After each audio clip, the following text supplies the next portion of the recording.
여러분 반갑습니다. 반도체 오빠 천마사입니다. 날이 무진장 덥네요. 선풍기 없으면 큰일 날 뻔했습니다, 진짜. 에어컨은 사치지만은 선풍기 없으면은 버틸 수가 없을 정도로 무더운 하루였습니다. 요즘 뭐 빙가류 쪽 많이 팔리겠죠. 빙가류, 식음료 쪽 그쪽 관련된 섹터가 주가가 날아다니는데, 하여튼 뭐 음료수 만드는 그런 기업들, 아이스크림 만드는 기업들이 조금 뜰 거예요. 하여튼 뭐 그쪽에 투자하신 분들은 나름 재미를 좀 보지 않을까 하는 생각을 해봅니다. 천만샘도 관심은 있지만은 그래도 저는 반도체, 또 삼성전자, 그리고 그 관련된 또 ETF들에만 쳐다보고 있기 때문에 그쪽에 눈길을 잘 주진 않고 있습니다. 공부를 좀 많이 하세요. 공부를 좀 하고 이것저것 살펴보면서 실력을 키워야 돼요. 그렇지 않으면 실력도 늘지도 않아요. 늘지도 않고 멘탈도 흔들리고 이렇게 할까 저렇게 할까 갈등만 해, 갈등. 갈등하다가는 시간 다 간다. 저는 그렇게 봅니다. 현재 국내 투자자들의 자금이 엔비디아 쪽으로 좀 몰립니다. 엔비디아 쪽으로 몰리는데, 이 주식 분할 후에 엔비디아가 10% 가까이 좀 올랐어요. 요즘 뜹니다, 엔비디아. 한국예탁결제원 증권정보 포털에 보니까 최근 일주일 국내 투자자들은 엔비디아 주식을 얼마나 샀냐? 3억 5,678만 달러를 샀답니다. 우리 돈으로 한 4,940억 정도 돼요. 3억 5,678만 달러. 이렇게 엔비디아가 순 매수액이 직전 일주일에 비해서 2배 가량이 늘었다. 2배 가량이 늘었다. 엔비디아 대단하죠. 국내 투자자의 미국 주식 순 매수액이 6억 6,349만 달러인데, 6억 6,349만 달러에서 1억 6,882만 달러로 75% 정도 줄어든 것과는 대조적인 그런 흐름이라고 하죠. 지난 10일에요. 엔비디아는 기존의 주식을 10주로 나누는 주식 분할을 단행합니다. 10주로 나누는 주식 분할을 단행했는데, 이 주식 분할이 기업의 펀더멘털에 미치는 영향은 없어요. 다만 그 주가가 인위적으로 낮게 조정이 되죠. 그러면 적은 돈으로도 투자를 할 수 있는 거야. 이러면 또 개미들 겁나게 또 몰리는 겁니다. 삼성전자도 그걸 당했는데, 이렇게 분할 후 주가가 120.88달러에서 벌써 131.88달러로 9% 넘게 올랐습니다. 시가총액은 3조 2,442억 달러인데 우리 돈으로 약 4,506조 원이야. 이게 제정상이야, 이게. 4,500조 원의 그 가치가 있을까 하는 생각이 들어요, 저는. 애플이 4,526조입니다. 애플이 현재 시총 2등 자리를 두고 싸우고 있어요. 국내 투자자들은 코스피, 코스닥 주식은 팔아치웠어요. 하여튼 팔아치우고 같은 기간에 유가증권 시장과 코스닥에서 총 1조 5,564억 원어치, 기관애들은 7,133억 정도 상장 주식을 각각 순매도를 했습니다. 국내 주식은 팔고 미국 주식으로 가는 겁니다. 미국 주식. 계속 미국 주식으로 간다. 그런데 좀 다양한 이야기들이 또 있죠. 2020에서 21년 테슬라하고 23년, 24년에 엔비디아, 미국 주식시장에서 놀라운 주가 급등 기록을 세우는 종목이죠. 이런 종목이 등장할 때마다 월가의 비관론자들이 이제 소환하는 기업이 있습니다. 바로 미국의 네트워크 장비 제조사죠. 시스코. 이 시스코라는 기업이 있습니다. 예나 지금이나 세계 최고의 통신 장비 업체로 꼽히는 시스코는 어쩌다 버블의 상징이 되었을까? 이 시스코가 알려주는 그 주식시장의 교훈은 무엇이고, 이게 엔비디아는 어떻게 연결되는지 한번 썰을 풀게요. 이 전 세계가 인터넷 혁명에 열광했던 1990년도 말일 겁니다. 이 뜨거웠던 닷컴 골드러시, 이 시대에 열심히 곡괭이하고 삽을 팔던 기업이 있었어. 스위치, 라우터 같은 네트워크 장비를 공급하는 시스코가 그 주인공이었습니다. 1999년 8월 연례 보고서 보면 시스코의 존 챔버스 CEO는 자랑스럽게 밝혀요. 시스코가 4년 전 인터넷이 우리의 삶을 바꿔줄 거라고 예측했을 때 이는 대담한 발언으로 여겨졌고, 하지만 이제는 그 이를 의심하는 사람이 거의 없죠. 우리는 업계에서 가장 빠르게 성장하고 수익성 좋은 회사로 인정받고 있습니다. 이런 이야기를 했단 말이에요. 95년 22억 달러였던 시스코 매출이 2000년에는 189억 달러로 불어나요. 그 기간의 평균 매출 증가율은 연 55%에 달했다는 겁니다. 이렇게 시스코의 이런 성장은 영원히 계속될 것만 같았습니다. 95년 초죠. 2달러 가치 되지 않았던 시스코 주가가 이제 수직 상승을 한단 말이야. 쭉 올라가요. 수직 상승 올라갑니다. 그래서 2000년 3월 27일 80달러를 찍어버리네. 2달러 가치 되지 않았는데 2달러 이게 80달러 된 거야. 몇 배야 이게? 40배 아니야? 40배. 4000%인가? 1998년 초에 9.68달러와 비교해도 주가 상승률이 무려 727%. 이렇게 시스코가 마이크로소프트를 제치고 전 세계 시가총액 1위에 올라요. 그때 5,700억 달러. 야, 이런 기세라면 시스코가 역사상 최초로 시총 1조 달러의 그 기록을 달성할 거라는 장밋빛 전망이 가득했단 말이야. 그 정점에서 시스코의 주가 수익 비율 PER은 어마어마했죠. 주가가 주당 순이익이 2000년 0.39달러에서 205배 달했대요. 주당 순이익이.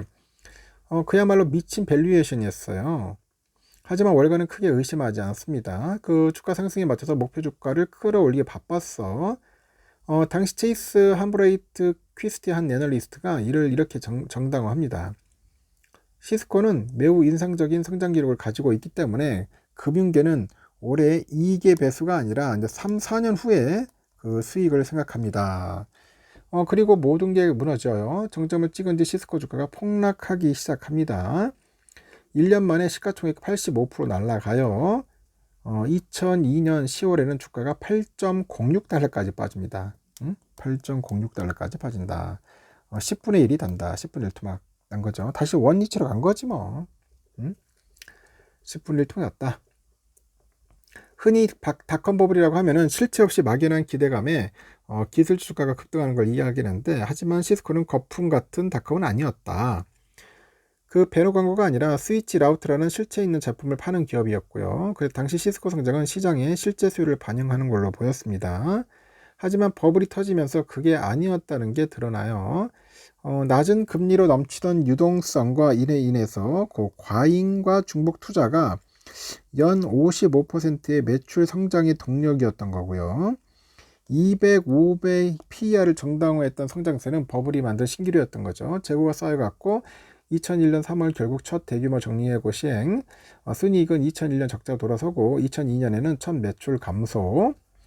이렇게 20여 년이 지난 지금 시스코 주가는 얼마냐? 지금 10일 종가 기준 45달러, 2000년 3월의 최고가 비교하니까 44% 낮네요. 그동안 한 번도 주가는 80달러 근처는 못 갑니다.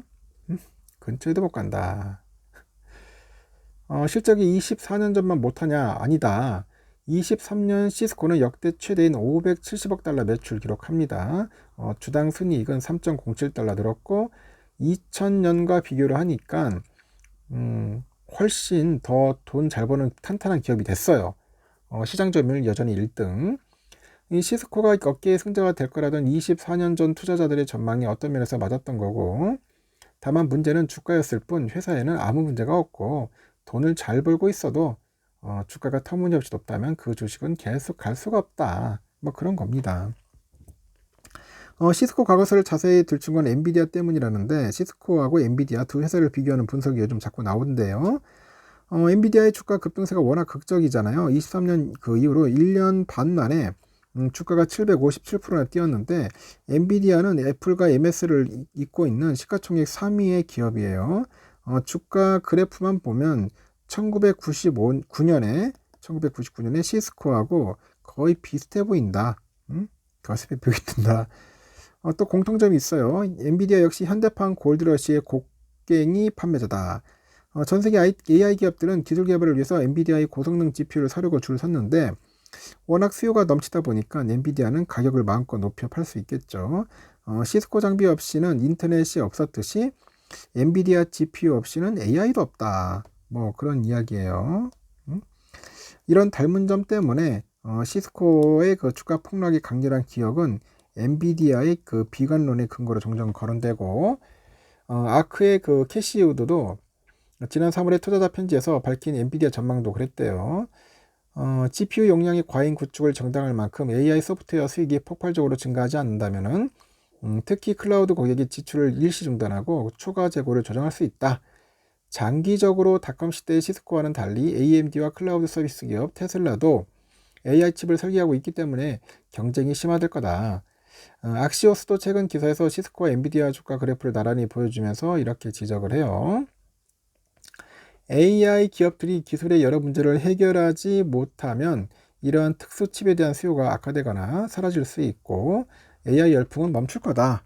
25년 전에도 비슷한 그런 일이 일어났고요. 모든 기업이 온라인에 접속하는 데 필요한 라우터를 판매하는 시스코는 90년대 인터넷 붐의 엔비디아였다. 다만 아직은 소수 의견이라는 것도 있고 수치상으로 보면 현재 엔비디아가 버블 붕괴 직전 시스코보다 훨씬 낮기 때문이라고 합니다. 엔비디아의 주가 수익 비율은 현재 75배 수준, 상당히 높은 수치인데 정점 시절의 시스코하고 비교할 뿐 아니다.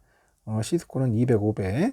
엔비디아도 한때 PR이 200이 넘었던 때가 있었지만 이후 분기 실적이 나올 때마다 이익이 급증하다 보니 PR을 끌어내있고 엔비디아는 시스코보다 훨씬 더 빠르게 성장하고 있고 1분기 매출은 전년 대비 262% 늘었고 시스코는 2000년에 55% 성장이 그쳤다. 그 세 번째는 수익성 면에서 차이가 있다. 엔비디아 매출 총이익률은 갈수록 올라서 1분기 78.3% 기록했고 그만큼 원가 대비 비싸게 팔아서 많이 남겼다는 뜻. 그리고 시스코의 2000년 매출 총이익률은 64% 수준이었다는 겁니다.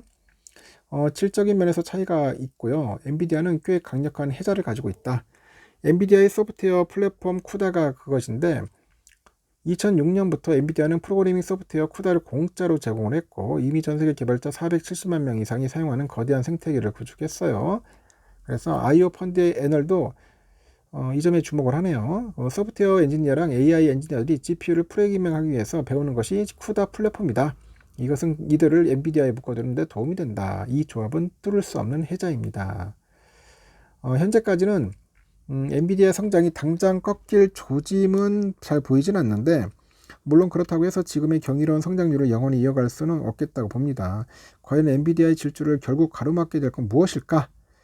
무엇일까? 앞에서 언급한 것처럼 고객 사이 AI 투자 열정이 식거나 경쟁자가 부상할 가능성이 자주 언급되는데 추가로 흥미로운 주장 하나를 하면은 AI의 확장이 조만간 한계에 부딪힐 거라는 그런 연구 결과가 있다고 합니다. 아시다시피 GPU는 AI 훈련에 쓰이는 칩이고 AI를 훈련시키려면 막대한 데이터가 필요합니다. 그 AI 리서치 기관의 에포크가 최근 업데이트 보고서에서 데이터가 부족해질까 인간 생성 데이터를 기반으로 한 LLM 확장의 한계 이런 보고서가 있는가 봐요.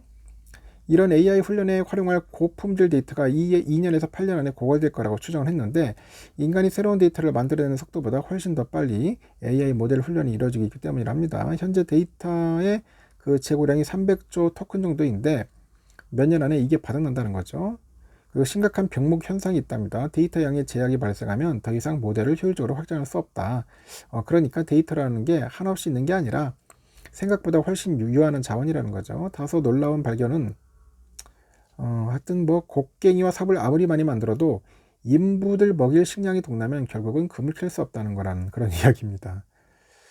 저도 궁금해집니다. 진짜 과연 엔비디아가 옛날에 시스코 꼴을 당하느냐 아니면은 거품이 아니고 계속 상승하느냐 여러분 생각은 어떻습니까? 여러분의 그 다양한 의견들 댓글로 써 부탁드리겠습니다. 여기까지요.